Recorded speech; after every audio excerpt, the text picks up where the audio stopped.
Pessoal, eu gostaria, antes de começar a mensagem, de me apresentar. Para você que não me conhece, eu sou o Davi, eu tenho 17 anos e estou muito feliz. Quem aqui está feliz também junto comigo? Dizem glória a Deus.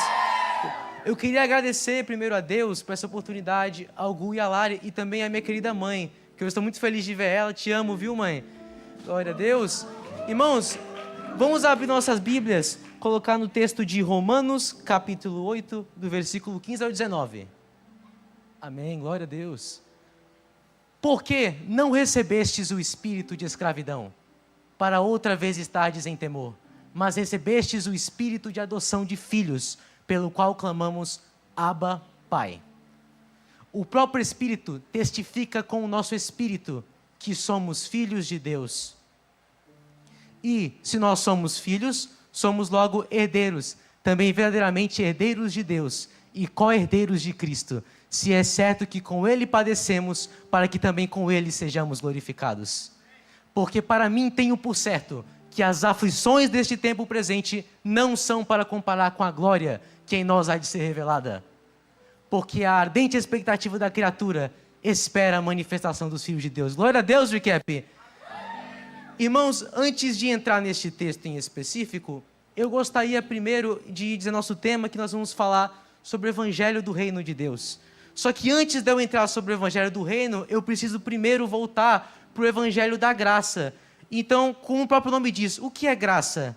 Graça é dom de Deus, é presente, é quando eu entrego tudo para quem não tem nada e nada merece. Se você comparar, você pode ver, por exemplo, na sua vida terrena, você percebe que quando você nasceu, você nem escolheu onde você ia nascer, você não escolheu como você ia nascer, ou seja, toda a vida que você recebeu dos seus pais, dos genes, do DNA, da vida deles. Ou seja, na graça eu não tenho mérito, é tudo Jesus quem fez. Da mesma forma Deus fez na vida espiritual. Se você olhar, quem desceu, quem encarnou foi Jesus Cristo. Ele morreu, foi crucificado e ressuscitou. Quem fez tudo foi Ele, não você. Glória a Deus. E o que é importante é que a gente precisa entender que essa graça, quando nós somos salvos, ela só é o começo. Deus tem muito mais para nós. Quando nós somos salvos, o Senhor, Ele tira limites que antes o pecado tinha posto, que nos impedia de ver Deus, que nos impedia de alcançar um nível de intimidade maior com o Senhor. E Jesus rompeu tudo isto com o seu sangue. Amém? Jesus, quando Ele vai falar sobre o reino de Deus, Ele nos ensina uma parábola muito importante, que é a parábola do joio e do trigo. Perceba que o joio, a Bíblia vai dizer, o próprio Jesus, Ele nos ensina, que o joio, ele representa os filhos do maligno. Já o trigo representa os filhos do reino. E uma das chaves mais fundamentais desta parábola é que Jesus, ele vai dizer que nós só conseguimos nos diferenciar dos filhos do maligno, do joio, quando nós amadurecemos. É por isso que eu trouxe esse texto, pode colocar aí no versículo 17? É por isso que eu trouxe esse texto muito importante das Escrituras, onde Paulo, ele vai nos ensinar sobre como amadurecer no Senhor. Preste atenção. Antes de reler, eu só quero te lembrar uma coisa, que a Bíblia ela foi escrita no grego. E para os gregos, existiam duas formas de você falar sobre filho. Existia uma palavra chamada teknon, que era para um filho recém-nascido, ou seja, um bebê. É um filho imaturo ainda. E existia também uma palavra chamada ruios, que era para um filho maduro. Jesus sempre usava essa palavra. Jesus sempre vai aparecer como o ruios de Deus, porque Ele é sempre um filho maduro, Ele é um filho crescido. E não importa o grego, eu só quero que você entenda que toda vez que você vai ler a Bíblia, pode estar falando de um filho recém-nascido, um bebê, ou de um filho crescido. Então vamos ler aqui o texto. E se nós somos filhos, filhos aqui é um filho recém-nascido, novo. Somos logo herdeiros também, verdadeiramente herdeiros de Deus e co-herdeiros de Cristo, se é certo que com Ele padecemos, para que também com Ele sejamos glorificados. Versículo 19 agora. Porque a ardente expectativa da criatura espera a manifestação dos filhos de Deus. Filhos aqui, Paulo, ele mudou. Ele já não fala mais de um bebê recém-nascido. Ele fala de um rapaz que já cresceu, um filho maduro. Aí você me pergunta, Davi, então qual foi essa grande mudança que Paulo quis nos mostrar? Como que ele faz? Qual é o elemento que faz um filho que é recém-nascido virar um filho que é crescido? E aí que vem o versículo 18. Pode colocar no versículo 18? Versículo 18. Porque para mim tenho por certo que as aflições, sofrimentos deste tempo presente não são para comparar com a glória que em nós há de ser revelada. Ou seja, este elemento é o sofrimento. Eu quero te dizer nesta noite que o elemento que Deus ele vai usar mais na sua vida, talvez, para você crescer na fé, é o sofrimento. Glória a Deus, irmão. Porque, irmãos, quando nós somos crianças, perceba que nós sempre queremos fugir do sofrimento. A nossa cabeça é simples, a gente só quer se divertir, a gente quer brincar. Só que quando nós amadurecemos, a gente conhece uma coisa chamada boleto, né? Você vai ver os seus pais, por exemplo.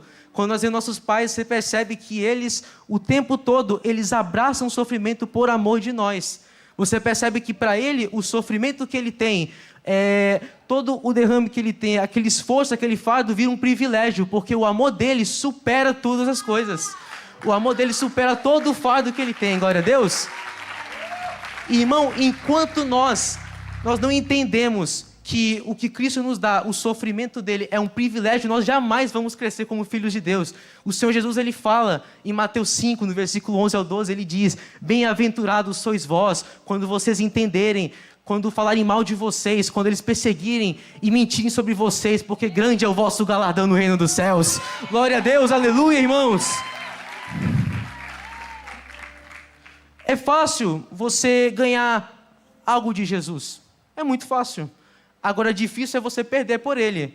É muito fácil você ganhar bênçãos, mas é difícil a gente perder amizades. Nós perdemos e sermos excluídos. E também perdemos paixões antigas. Só que é por isso que vem essa diferença. Na graça, Jesus te entregou tudo. Mas no reino, você quem vai ter que entregar tudo.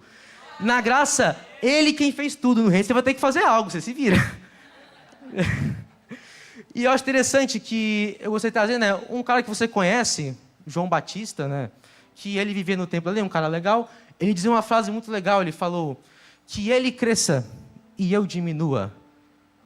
Muito top essa frase. Até chegar um cara mais maluco que ele, um tal de Paulo. Aí esse Paulo, que já não vive debaixo da lei, que ele conheceu a Cristo depois de ser crucificado, esse Paulo ele já vai dizer o seguinte, ele fala: olha, que ele viva e eu morra. Porque se Jesus não pode ser nem pouco nem muito, ele tem que ser tudo, irmão. Ele é a base, ele é o centro, ele é a cabeça, ele está em todas as esferas da sua vida. Glória a Deus, irmão! Aleluia! Como eu estou feliz, meus irmãos.